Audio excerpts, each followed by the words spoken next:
A dinosaur suddenly jumped out of the sea and almost hit the crew, but they laughed with excitement. They had come to the sea to look for the ancient, giant Mosasaurus and planned to take its genes for research. Zora pointed the tranquilizer gun at the creature, but the shaking ship made it impossible to aim. Her assistant locked her to the front of the ship, and she finally stood steady. The captain watched the Mosasaurus closely and turned the ship to move toward it at full speed. Zora held her breath and aimed again, but as they got close, the Mosasaurus dived underwater. The next second, it jumped out, raising huge waves. The impact made Zora fire the tranquilizer by mistake. She asked her assistant to bring another one, but the Mosasaurus had already noticed the shot and came straight at her. Luckily, Zora's feet were locked, or she would have been eaten in seconds. She stepped back on the deck and fired again at close range. The tranquilizer hit the Mosasaurus, and they quickly collected its blood sample. The needle popped out, floated up, and opened a small parachute. The assistant caught it at once. They had just secured a sample worth millions, while the others celebrated.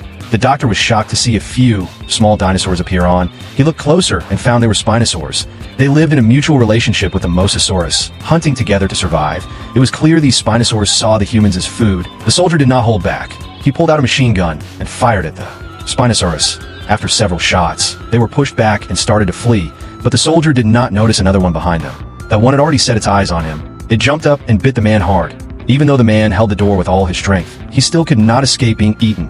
When they saw their companion taken away, they had no time to grieve. Then the Mosasaurus jumped out of the water, and the force tilted the ship. A Spinosaurus leaped at the right moment and nearly caught the observer. The little woman lost control and slipped to the edge, but her father grabbed her just in time.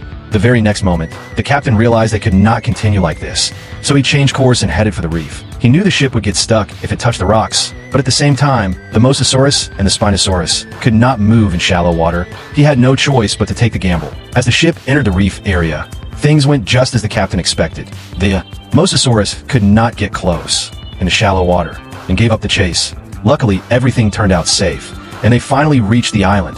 However, none of them could imagine that this island was hiding a creature far more terrifying than the Mosasaurus.